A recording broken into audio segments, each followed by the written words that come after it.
You already know what it feels like. That moment when a conversation goes completely sideways. When something small, something so incredibly small, suddenly turns into a full-blown argument. And you're standing there thinking, how did we even get here? How did something that started as nothing turn into this?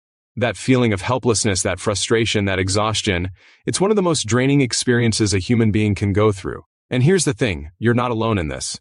Not even close. Conflict is the single most expensive invisible cost in human life. Relationships fall apart, careers stall, families fracture, mental health deteriorates. And the worst part? Most people never understand why it's actually happening.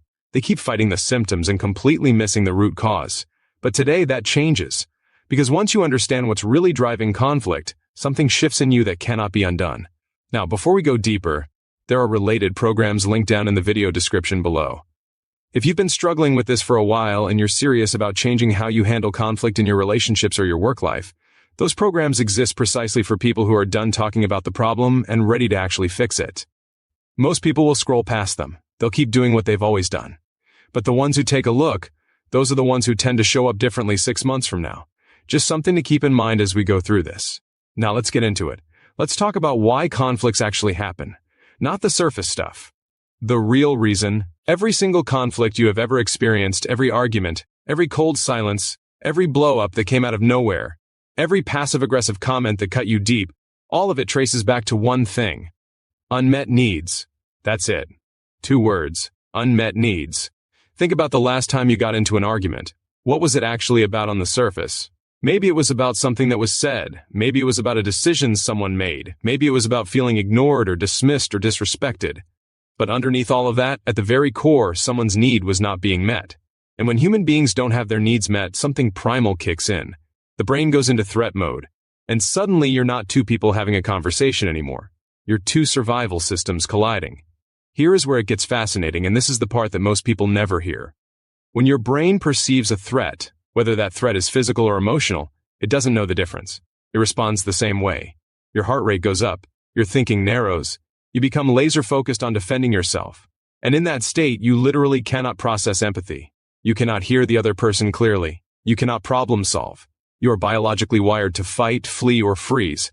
And that is the moment when words get said that can't be taken back. That is the moment when relationships start to crack. And you've been there. You know exactly what that feels like. You've said something in that heat of the moment and watched the damage ripple outward. Or you've been on the receiving end of it and felt something inside you close off. That protective wall that goes up. The one that takes weeks or months to come back down. Researchers who study human behavior have documented something staggering. The average person spends over 2.5 hours every single day dealing with the aftermath of conflict. That's time lost. That's energy drained. That's mental real estate consumed by tension, by replaying conversations, by dreading interactions with certain people. That adds up to over 17 hours a week. Think about what you could do with 17 hours a week if you weren't carrying all of that weight around. And the cost isn't just time. Studies consistently show that unresolved conflict is one of the leading drivers of chronic stress, anxiety, and burnout. People don't leave jobs because of the work. They leave because of the relationship dynamics. People don't walk away from marriages because they fell out of love. They walk away because the conflict pattern became unbearable and nobody knew how to break it. So let's talk about what actually breaks it, because this is where everything changes.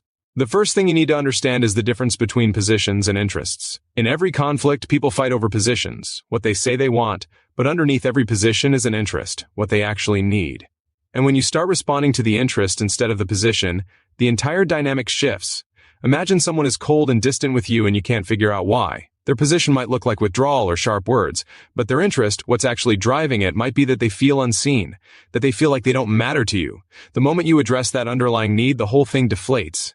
Not because you gave in, but because you actually saw them. That shift right there, going from positions to interests, is one of the most powerful things you can ever learn.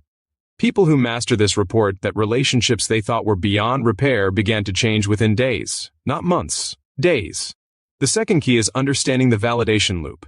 When someone is in a heightened emotional state, they are not looking to be fixed. They are not looking for your solution or your logic. They are looking to feel heard.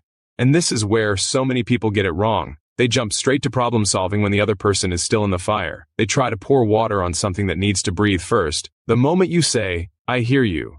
I understand why that would feel that way," and you mean it, something neurologically happens in the other person. Their nervous system begins to regulate. Their brain starts to come back online, and suddenly they become capable of having an actual conversation. This isn't about manipulation, this isn't about giving people what they want to hear, this is about understanding the hardware that every human being is running on. And when you understand it, you stop working against it. The third key is what gets called the reset before respond principle. Most escalations happen because people respond to the heat of the moment before their own nervous system has had a chance to settle. The most emotionally intelligent people in the world, the ones who consistently handle conflict with grace, they have a practice, a pause, a breath, a moment of intentional space between stimulus and response. Because in that space is where your actual choices live. In that space is the difference between a conversation that heals and one that wounds. People who learn and apply these principles consistently report something remarkable.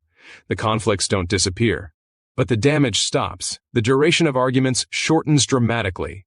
The recovery time between difficult conversations compresses from weeks to hours. The relationship actually deepens through friction instead of fracturing because of it. That is what's possible for you. Not someday, not after years of therapy. Right now, with the right understanding and the right tools applied consistently. Think about one relationship in your life that has been costing you energy, that one dynamic that has been sitting heavy on you. What would it mean to you if that changed? What would it mean to wake up without that weight? What would it mean to feel genuinely connected to the people around you instead of bracing for the next collision? That change is not a fantasy, it's a skill set. And skill sets can be learned. Now here's what I want you to do right now. The related programs in the video description below, go look at them today, not next week. Not when things get worse, which they will if nothing changes. Today. The people who take action when they feel inspired are the ones who actually transform. The ones who wait, they come back months later saying they wish they had moved sooner. These programs exist because understanding something conceptually and actually rewiring how you respond under pressure are two very different things. One changes your mind, the other changes your life. Go check them out below before this moment of clarity fades.